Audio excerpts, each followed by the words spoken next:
अस्सलाम वालेकुम गाइस, मेरा नाम है अली और मैं अपने channel daily horror stories by Ali से आपके सामने मौजूद हूँ। उम्मीद करता हूँ आप सब खैरियत से हैं, खुश हैं और कामयाब हैं। तो प्लीज़ आप भी मेरे लिए दुआ करें, अल्लाह मुझे सेहत दे, आसानी फरमाए। और बाकी जिन लोगों ने अब तक मेरे चैनल को सब्सक्राइब नहीं किया वो उसको सब्सक्राइब करें, लाइक करें और अगर हो सके तो शेयर करें। हमेशा की तरह व्हाट्सएप नंबर और ईमेल एड्रेस शेयर कर रहा हूँ। अगर आप अपनी स्टोरीज़ को शेयर करना चाहते हैं तो यू आर वेलकम। बहुत सारे लोग चाहते हैं कि मैं उनका नाम लूं। अगर कोई स्टोरी शेयर करता है तो मैं तभी उसका नाम ले सकता हूं। अब बहुत सारे लोग इस तरह के हैं जो रेगुलर कमेंट्स करते हैं, रेगुलर सपोर्ट करते हैं। अब सब लोगों के मैं नाम नहीं ले सकता, किसी एक का नाम भी रह गया तो वो अच्छी बात नहीं होगी। लिहाजा आप सब लोगों का शुक्रिया।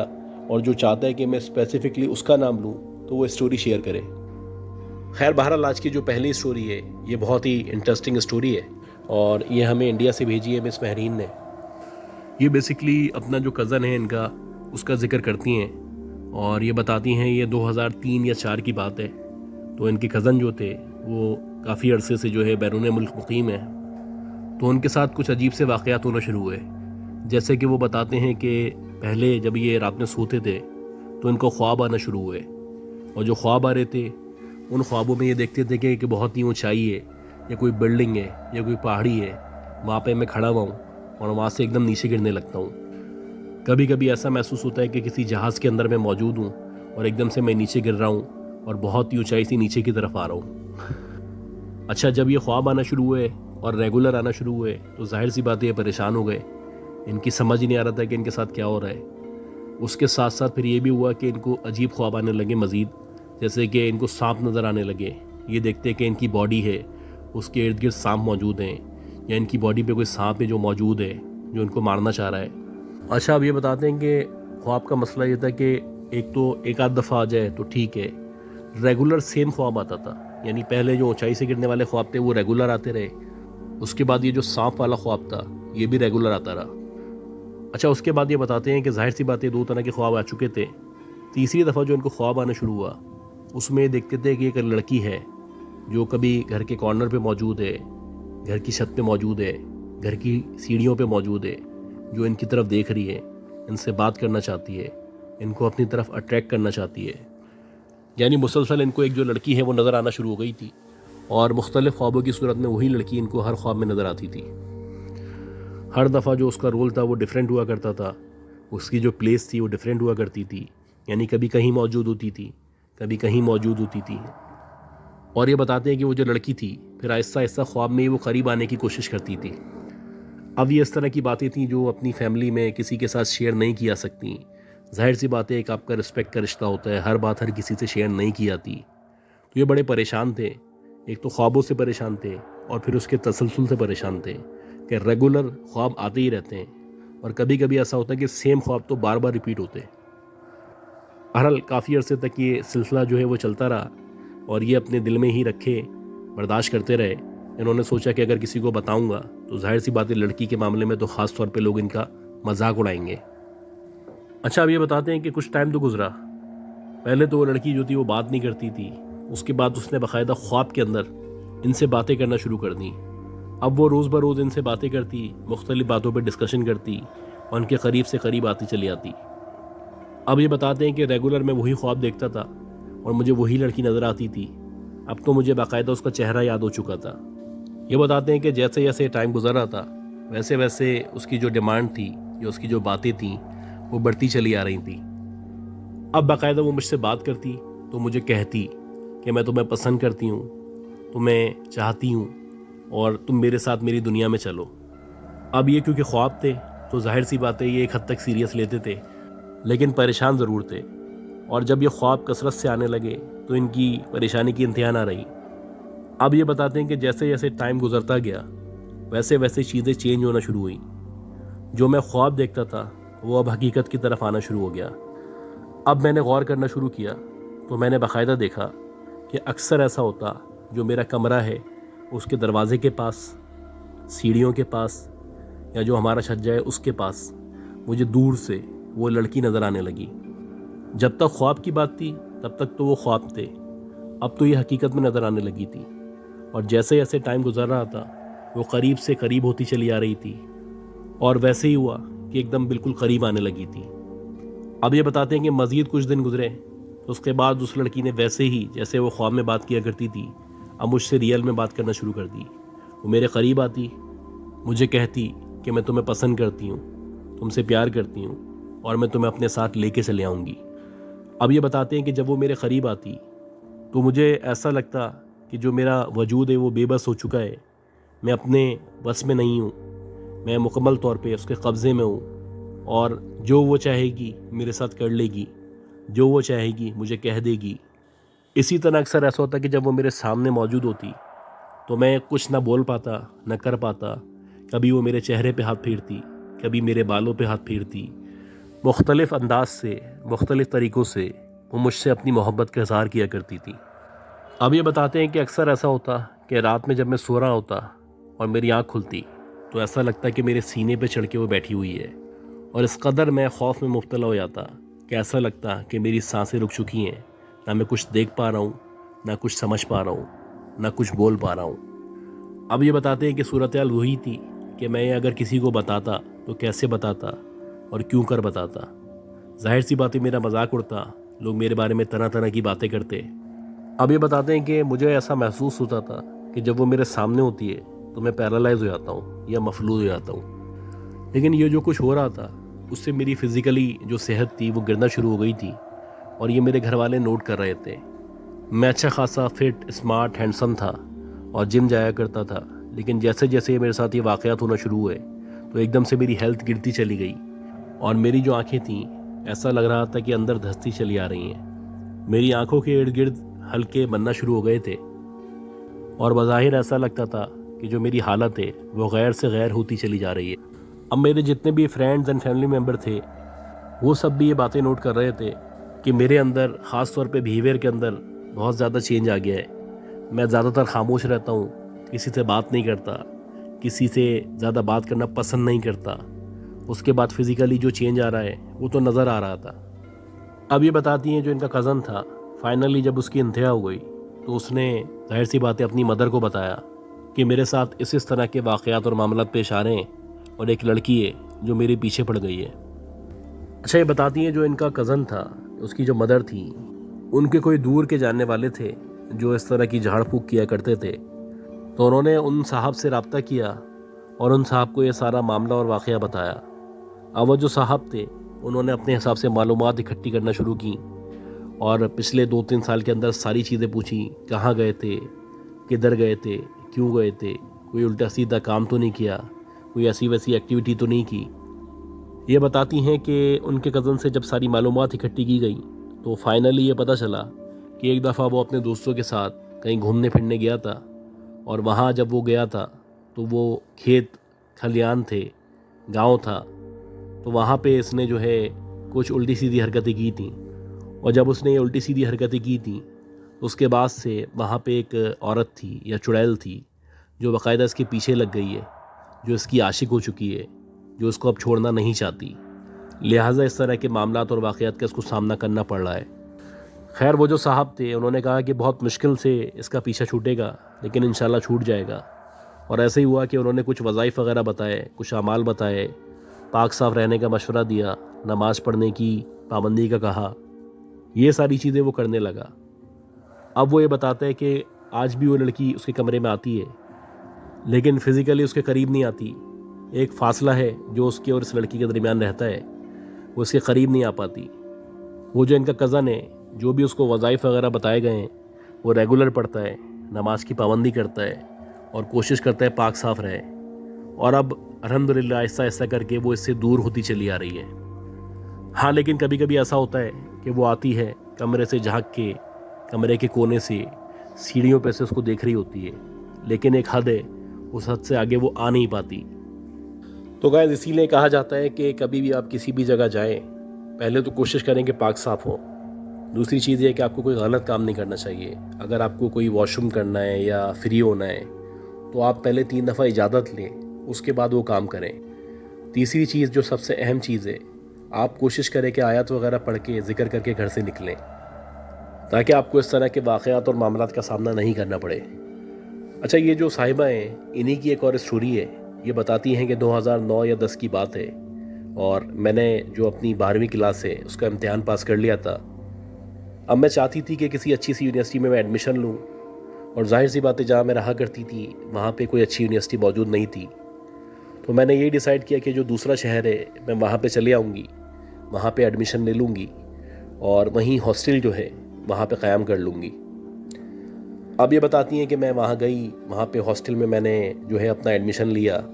यूनिवर्सिटी में तो एडमिशन ले चुकी थी, और हॉस्टल जो था वहाँ पे जाहिर सी बात है आपको पता है कि शेयरिंग बेसिस पे होता है, तो एक या दो लड़कियाँ होती हैं जो आपके साथ होती हैं। खैर ये बताती हैं कि वो जो मेरा हॉस्टल था या जो रूम था वो बाकायदा वुडन बना हुआ था, यानी ज़्यादातर वहाँ पे जो है लकड़ी का काम हुआ हुआ था। तो अक्सर ऐसा होता था कि जो मेरा बेड था उसके पीछे जो लकड़ी की दीवार थी वहाँ पे मुझे इस तरह की आवाज़ आती कि जैसे कोई नॉक कर रहा है या कोई मौजूद है। अच्छा, ये सिर्फ मुझे नहीं लगता था, मेरे साथ जो मेरी रूममेट थी उसको भी ये महसूस होता था जैसे कोई पीछे खड़ा हुआ है, कोई नॉक कर रहा है, कोई आवाज़ दे रहा है। अच्छा, हम दोनों को जो आवाज़ आती थी वो अलग अलग टाइम आती थी। जैसे अगर मुझे आवाज़ आती थी तो उसको नहीं आती थी, और उसको आवाज़ आती थी तो मुझे नहीं आती थी। अब ये बताते हैं कि काफ़ी अरसे तक ये सिलसिला चलता रहा, और हम लोग जाहिर सी बातें पढ़ने के लिए गए थे, हमारा फोकस पढ़ाई पे था, तो हमने इसको इग्नोर करना शुरू कर दिया। अब जैसे जैसे टाइम गुजरता चला जा रहा था तो हमने ये नोट करना शुरू किया था कि रात के 3 बजे से 5 बजे तक का टाइम जो है ये बहुत ज़्यादा पीक का टाइम है, यानी इस टाइम के दौरान ज़्यादातर आवाज़ें आया करती हैं। अब ये बताती हैं कि जैसे जैसे टाइम मज़ीद गुजरा तो वो जो आवाज़ जो सिर्फ पीछे यानी बेड के पीछे की तरफ से, यानी जो वुडन वॉल थी वहाँ से आया करती थी, अब वो मुख्तलिफ़ जगहों से आना शुरू हो गई है। यानी कभी ऐसा लगता है कि डोर के पास कोई मौजूद है जो नॉक कर रहा है, कभी ऐसा लगता है कि बेड के नीचे से आवाज़ आ रही है, और कभी अगेन ऐसा ही लगता कि वो जो बेड का ऊपर का हिस्सा है यानी सराहना है उधर से आवाज़ आ रही है। अब ये बताती हैं कि जाहिर सी बातें वही फीलिंग्स हमारे जहन में भी थी कि अगर किसी को बताएंगे पहले तो यकीन ही नहीं करेगा, अगर यकीन कर भी लेगा तो मजाक उड़ाएगा। जो हमारी सोसाइटी में हुआ करता है, आमतौर पे लड़कियां या स्टूडेंट जो होते हैं एक दूसरे का मजाक उड़ाते हैं। तो बहरहाल इन्होंने सोचा कि भाई गुजारा तो करना है, अब पढ़ने के लिए हम यहाँ पे आए तो जैसे तैसे गुजारा कर लेते हैं।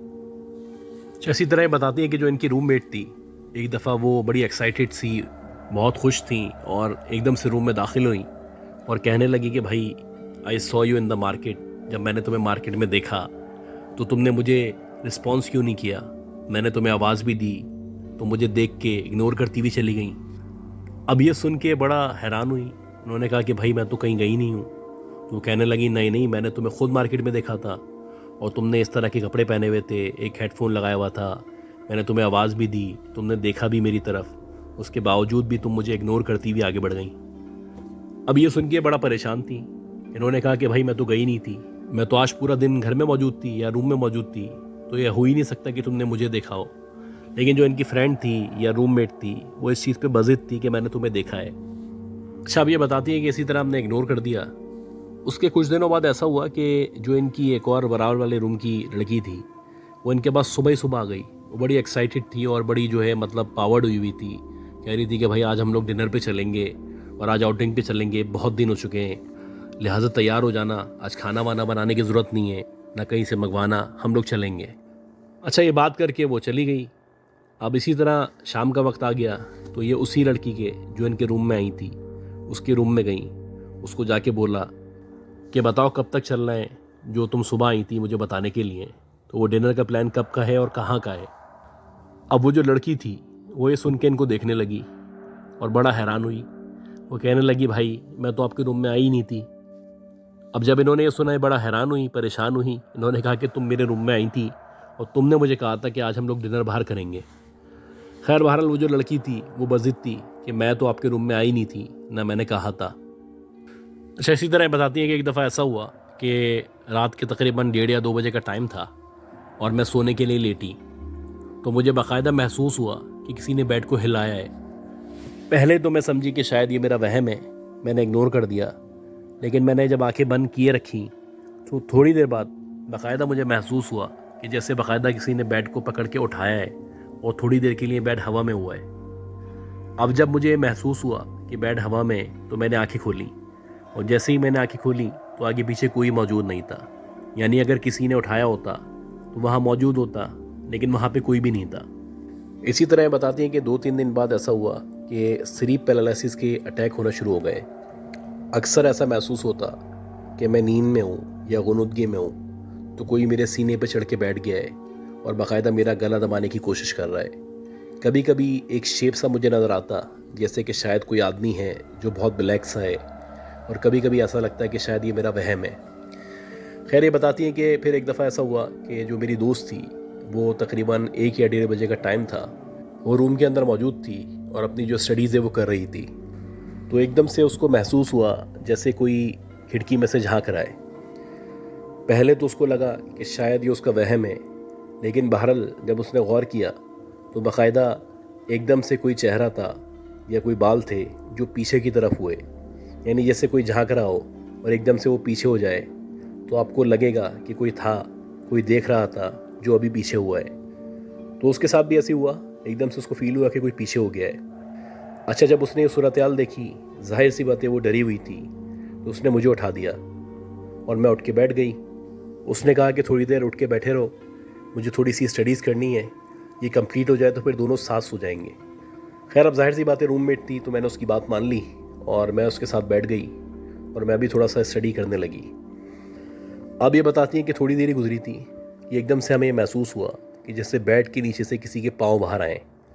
अच्छा, मुझे लगा कि शायद ये मेरा वहम है, लेकिन जो मेरी दोस्त थी वो भी देख रही थी और उसने देखा कि छोटे छोटे से पाँव हैं जो बेड से निकल रहे हैं। और जब हमने ये मंजर देखा तो हम बड़ा हैरान हुए और बहुत बुरी तरह डर चुके थे। खैर, देखते ही देखते वो जो भी बॉडी थी वो एकदम से बेड से निकल के बाहर की तरफ आई, और जब वो बाहर की तरफ आई तो बाकायदा ऐसा लग रहा था जैसे कि कोई 4 या 5 फीट की औरत है जो खड़ी हुई है और हमें देख के मुस्कुरा रही है। अच्छा, ये जो वजूद था ये थोड़ा सा ट्रांसपेरेंट जैसा था, यानी कि उसके आर पार हमें नज़र आ रहा था। लेकिन एक बात तो कन्फर्म थी कि वहाँ पे यकीनन कोई छोटे से कद की औरत मौजूद थी जो हमें देख रही थी और मुस्कुरा रही थी। अब जब हम दोनों ने ये देखा तो ऐसा लगने लगा जैसे हमारा दम निकल जाएगा। हमारा खौफ से बुरा हाल था, हमारी समझ ही नहीं आ रहा था कि क्या करें। अब जो मेरी रूममेट थी उसका रिलीजन अलग था और मेरा रिलीजन अलग था। बहरहाल मैं अपने रिलीजन के मुताबिक जो आयत वगैरह थी या जो कुछ मुझे आता था वो मैंने पढ़ना शुरू कर दिया, और वो जो लड़की थी वो अपने हिसाब से कुछ पढ़ने लगी। अभी हमें पढ़ते हुए 5 से 7 मिनट ही गुजरे थे कि एकदम से वो जो औरत थी या वो जो वजूद था देखते ही देखते गायब हो गया। अब ये बताती हैं कि जब इस तरह का ये जो वाक़या पेश आया था उसके अगले दिन हम लोगों ने बेहतर ये समझा कि हम पूरी यूनिवर्सिटी में, पूरे हॉस्टल में या जो भी एडमिनिस्ट्रेशन डिपार्टमेंट है उसके एक एक बंदे के पास जाएंगे, जाके अपना केस जो है पेश करेंगे, उनको बताएंगे कि यहाँ पे इस तरह के वाक़यात और मामला पेश आ रहे हैं, और ये सिर्फ हमारे साथ पेश नहीं आ रहे, ये तकरीबन हर किसी के साथ पेश आ रहे हैं। या तो ये इसका कोई हल निकालें या फिर हम लोगों को हमारे पैसे वगैरह वापस करें ताकि हम यहाँ से कहीं और शिफ्ट हो सकें। अब ये बताती हैं कि ये करने के बाद वो जो एडमिनिस्ट्रेशन थी उन्होंने क्या किया कि वो बेसिकली क्रिश्चियनिटी को फॉलो करते थे, तो उन्होंने कुछ नन्स थी उनको बुलाया, और वो जो नन्स थी उन्होंने आने के बाद यहाँ पे कुछ पढ़ाई शढ़ाई की, और उसके बाद ये बताती हैं कि मामला बेहतर होना शुरू हुए। खैर, ये बताती हैं कि क्योंकि मेरा ये पहला सेमेस्टर था और पहली दफ़ा मैं हॉस्टल में रह रही थी तो मेरे पास जाहिर सी बात है कोई ऑप्शन नहीं था कि मैं उसको चेंज कर सकूँ। लेकिन ये मैं डिस्कस कर चुकी थी अपने घर वालों से और डिसाइड भी कर चुकी थी कि जैसे ही ये पहला सेमेस्टर ख़त्म होगा मैं इस जगह को छोड़ दूँगी और अगर हो सका तो एक नए हॉस्टल में या किसी नई जगह पे चले आऊँगी। अब ये बताती हैं कि जैसे तैसे करके हमने वो सेमेस्टर गुजारा। नन के आने के बावजूद भी वो जो मामलात और वाक़यात थे उनमें कमी तो हो गई थी, लेकिन मुकम्मल तौर पे ख़त्म नहीं हुए थे। लेकिन जैसे तैसे करके बहरहाल वो सेमेस्टर जब ख़त्म हुआ तो मैंने जो हमारी एडमिनिस्ट्रेशन थी उनसे रिक्वेस्ट की कि या तो मुझे कोई और रूम अरेंज कर दें या कोई और जगह अरेंज कर दें, या फिर जो मैंने आपको एडवांस पैसे दिए हुए हैं पूरे साल के वो मुझे वापस कर दें। और ऐसे ही हुआ कि जो एडमिनिस्ट्रेशन थी उन्होंने काफ़ी कोऑपरेट किया और जो मेरे पैसे थे मुझे वापस कर दिए। उसके बाद मैंने किसी और जगह एक नए हॉस्टल में एक नया कमरा हासिल कर लिया, और जब से मैं उस नए हॉस्टल में आई तो मुझे इस तरह के वाक़यात और मामलात का सामना नहीं करना पड़ा। तो गाइस, उम्मीद करता हूँ आपको ये स्टोरीज़ पसंद आई होंगी। अगर आपको ये स्टोरीज़ पसंद आई हैं तो प्लीज़ मेरे चैनल को लाइक करें, सब्सक्राइब करें, शेयर करें, दुआ लाजमी करें कि अल्लाह मुझे सेहत दे, ज़िंदगी दे, आसानी फरमाए और अपना ख्याल रखिएगा। अल्लाह हाफ़िज़।